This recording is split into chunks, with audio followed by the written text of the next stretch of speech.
বাঁচাইয়া দাও, অপমানের হাত থেকে যদি আল্লাহ তুমি বাঁচাইয়া দাও।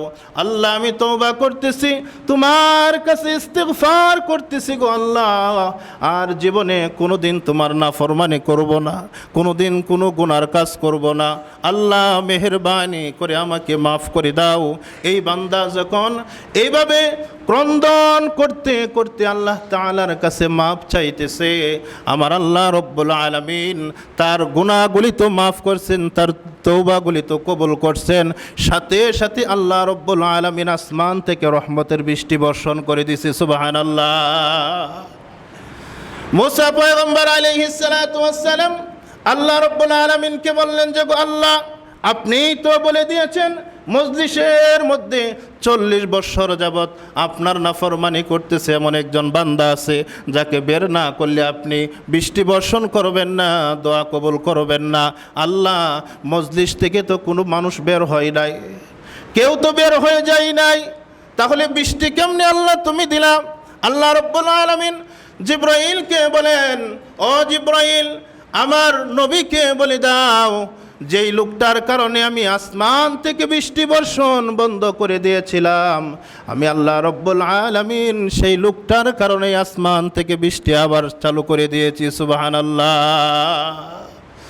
আল্লাহর কাছে মুসা পয়গম্বর আবার জানতে চায় যে আল্লাহ, এই লোকটা কে, আমাকে একটু চিনায় দাও, একটু দেখি লোকটাকে। আল্লাহ রব্বুল আলামিন বলেন, মুসা পয়গম্বর আলাইহিস সালাতু ওয়াস সালাম, যেই লোকটাকে আমি 40 বছর যাবৎ তোমাদের সামনে প্রকাশ করি নাই, যে আমার নাফরমানি করেছে, আজ যদি তোমাকে বলে দেই যে এই লোকটা 40 বছর যাবৎ আমার নাফরমানি করেছে, ও মুসা পয়গম্বর, মানুষেরা দেখবে আর বলবে লোকটাই বুঝি অপরাধী ছিল। মনে মনে হয়তো আপনিও চিন্তা করবেন, এই লোক বুঝি 40 বছর আল্লাহর নাফরমানি করেছে। না, আমি কোনো ব্যক্তির সামনে, কোনো পয়গম্বরের সামনেও সেই ব্যক্তিকে গোপনে বান্দা গুনাহ করেছে, গোপনে আমি আল্লাহ রব্বুল আলামিনের কাছে ক্ষমা চেয়েছে, আমি আল্লাহ আমার বান্দার গুনাহগুলি মাফ করে দিয়েছি, সুতরাং তাকে কোনো মানুষের সামনে আমি প্রকাশ হতে দিব না। আল্লাহ বান্দার গুনাহগুলি মাফ করে দিয়েছেন। এই জন্য মুমিন প্রত্যেকটা সময় আল্লাহ রব্বুল আলামিনের কাছে তওবা ইস্তিগফার করবে। একটা গুনাহ হয়ে গেলে সাথে সাথে আল্লাহ রব্বুল আলামিনের কাছে তওবা ইস্তিগফার করে নেওয়া, যে আল্লাহ ভুল হয়ে গেছে, আমাকে মাফ করে দাও, আমাকে ক্ষমা করে দাও। মুমিনদের জন্য আল্লাহ তওবা ইস্তিগফারের দরজা আল্লাহ খুলে রেখেছেন। এই জন্য আল্লাহর নবী সাল্লাল্লাহু আলাইহি ওয়াসাল্লাম হাদিস শরীফের মধ্যে বলেন, ইন্নাল্লাহা ইয়াকবালু তাওবাতাল আবদি মা লাম ইয়াগরগির।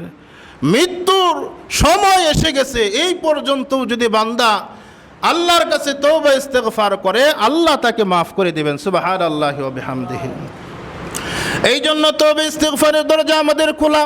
আমরা আল্লাহর ইবাদত বন্দেগী করতেছি, মাঝে মাঝে আমাদের নাফরমানি হয়ে যায়, এই কারণে তওবা ইস্তিগফার করব।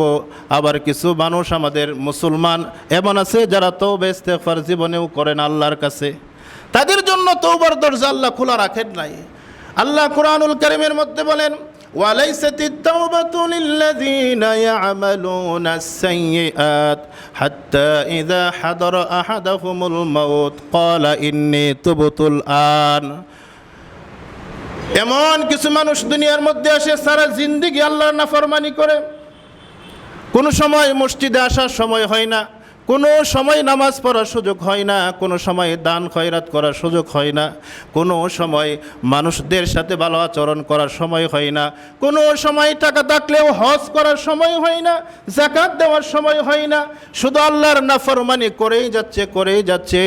এমন মানুষগুলার যখন মৃত্যু গণিয়ে আসে, তখন এই মানুষগুলা যখন আল্লাহ রব্বুল আলামিনের কাছে বলে যে আল্লাহ, আমি এখন তোমার কাছে তওবা করতেছি, কিন্তু এই মুহূর্তে এই লোকদের জন্য আল্লাহ রব্বুল আলামিন কখনো তওবার দরজা আল্লাহ খোলা রাখেন না।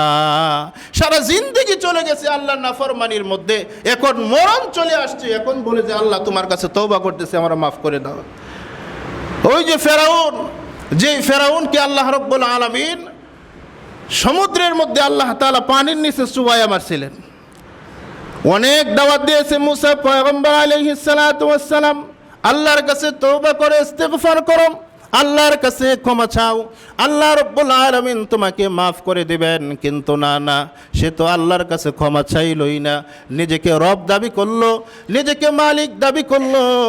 এরপরে আল্লাহ রাব্বুল আলামিন যখন পানির মধ্যে সুবানি শুরু করছে, তখন বলে, আল্লাহ আমি এখন ঈমান আনলাম সেই রবের উপরে, মুসার রব যিনি, সেই রবের উপরে আমি ঈমান নিয়ে আসলাম।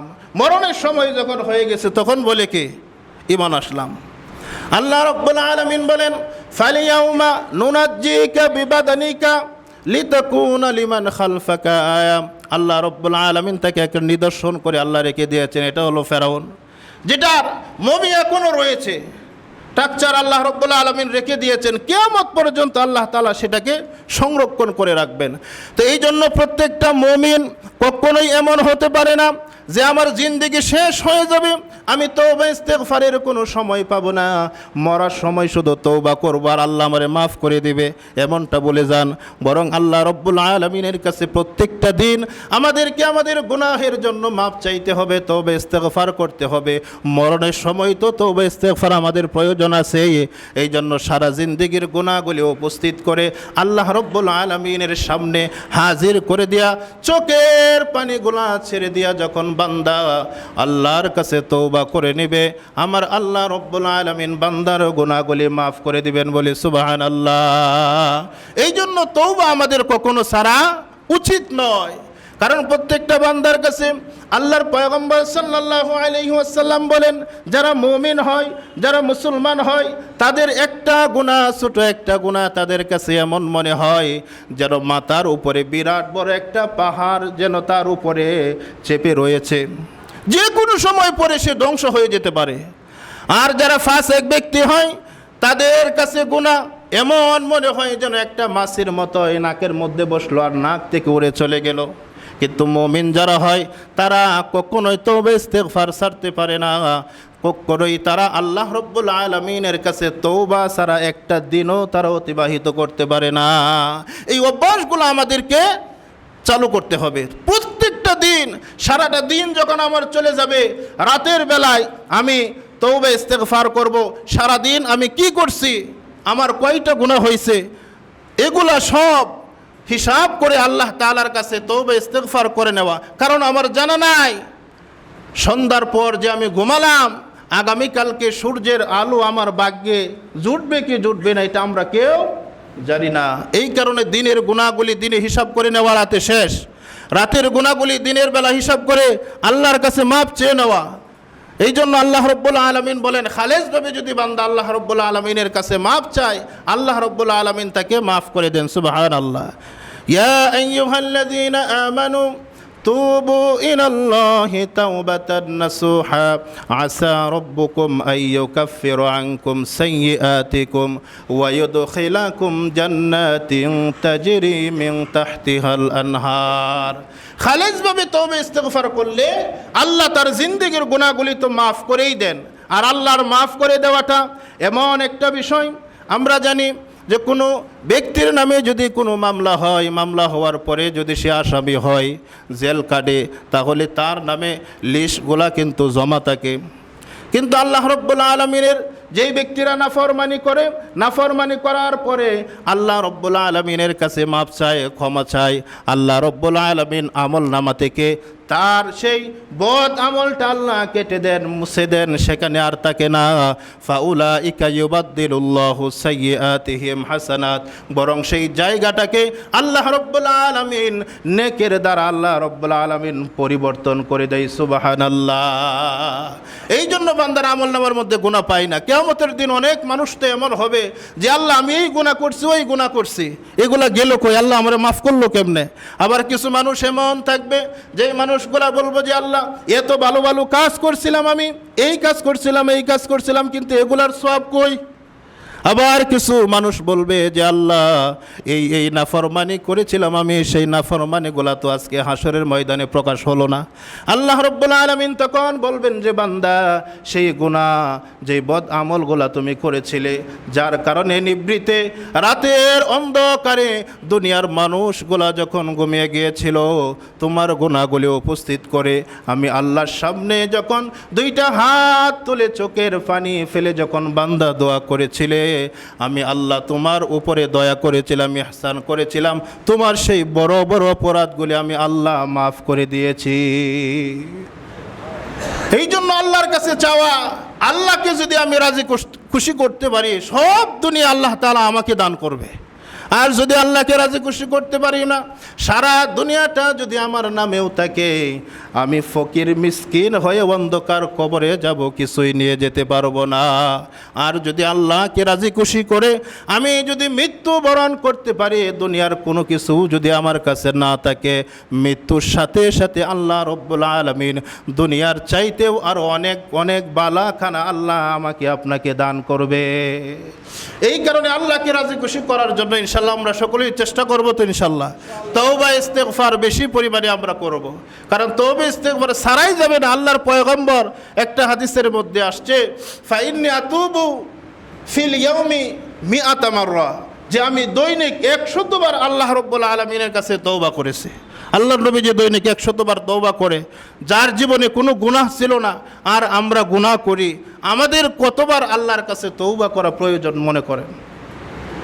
এই জন্য এই দুনিয়া ক্ষণস্থায়ী, আমরা কেউ থাকবো না, এটা আমরা সবাই জানি। এটা ওয়াজ করে কাউকে বোঝানোর কোনো প্রয়োজন নাই। কিন্তু দুনিয়া থেকে আমি যাব, আপনি যাবেন, কি নিয়ে যাব এটা চিন্তা করবেন। অনেক কোটিপতি দুনিয়ার কবরে যাওয়ার সময় কি তার সম্পদ দেয়া দেয় তাকে? সাথে কিচ্ছু দেয় না। ওই 3 টুকরা সাদা কাপড়, এটা আমার জন্য, আপনার জন্য, যত কোটিপতি হন, এই 3 কাপড়েই আপনাকে দিবে। আমি একজন নিম্নমানের মানুষ হলেও আমাকে এই 3 কাপড়েই দিবে। দুনিয়ার ধনসম্পদ দুনিয়াতে পড়ে থাকবে, সাথে যাবে শুধু নেক আমল। এই জন্য এটা চিন্তা করবেন, নেক আমল নামক সম্পদ যদি আমি নিয়ে যেতে না পারি, তাহলে আমি হত দরিদ্র, অন্ধকার কবরে বসবাস করব। আমার মতো দরিদ্র কেউ থাকবে না, হাসরের মাঠেও কেউ উঠবে না। এই কারণে নেক আমলের পাল্লা যেন আমরা বাড়ি করতে পারি। নেক আমল, 5 ওয়াক্ত নামাজ, দোয়া, ইস্তেগফার, এই সমস্ত বিষয়গুলোর উপরে যেন আমরা প্রত্যেকটা মানুষ সময় করে এগুলা যেন আদায় করতে পারি। আমরা তো সময় পাই না, 1 ওয়াক্ত নামাজ পড়লে আরেক ওয়াক্ত নামাজ পড়ি না। ওই যে ইমানের আমাদের কি আছে, ঘাটতি আছে। ইমাম বুখারী রহমাতুল্লাহ আলাই যে বুখারীর মধ্যে বলছেন, আল ঈমানু ইয়াজিদু ওয়া ইয়ানকুসু, মানুষের ঈমান বাড়ে এবং কমে। তো ঈমান বাড়ে কমে কেমনে বুঝবো আমি? মানুষের শরীরে যদি জ্বর হয়, মাপার একটা কি আছে, যন্ত্র আছে। এই সূর্যের তাপ কত ডিগ্রি সেলসিয়াস, মাপার কি আছে, যন্ত্র আছে। আপনার আমার ভিতরে ঈমান আছে না নাই, কতটুকু আছে, এটা মাপার যন্ত্র কি বিশ্বের কোনো ডাক্তার বা কোনো বৈজ্ঞানিক এটা এখনো আবিষ্কার করছে? কেউ করতে পারে নাই। এটারও মাপার, ঈমান মাপার কি আছে, যন্ত্র আছে। এটা আমি আপনি সবাই বুঝবো। যখন দেখবেন যে আমার শুধু ভালো কাজ করি, কোনো গুনার কাজের দিকে আমার মন যায় না, তখন বুঝবেন যে আমার ঈমান কি হইতেছে, বাড়তেছে। আজকে যেই পরিমাণ নেক আমল করছি, আগামীকালকে আমার নেক আমল আরেকটু বাড়ছে, বুঝতে হবে যে আমার ঈমান আরেকটু সামনের দিকে অগ্রসর হয়েছে। আজকে যেই গুনাহ করছেন, আগামীকালকে আরেকটু বেশি গুনাহ করছেন, মনে করবেন আমার ঈমান নিচের দিকে নামতেছে। এর পরের দিন আরও বেশি গুনাহ করলেন, তখন বুঝবেন যে আমার ঈমান আরও নিচের দিকে। ভালো কাজ যত বেশি করবেন, বুঝতে হবে যে আমার ঈমান বাড়তেছে। আর খারাপ কাজ যত বাড়বে, মনে করবেন যে আমার কি, ঈমান দুর্বল হইতেছে। তো এটা মাপার জন্য তো এতটুকুই যথেষ্ট আমাদের। আল্লাহ রাব্বুল আলামিন যেন আমাদের প্রত্যেককেই তওবা ইস্তেগফার বেশি পরিমাণে যেন আমরা করতে পারি। আর মৌতের আগে যেন আল্লাহ রাব্বুল আলামিন আমাদের প্রত্যেকটা মানুষকে যেন ঈমান নিয়ে অন্ধকার কবরে যাওয়ার যেন আল্লাহ তাআলা আমাদের তৌফিক দান করেন। সকলে বলি আমিন। ওয়া আখিরু দাওয়ানা আলহামদুলিল্লাহি রাব্বিল আলামিন।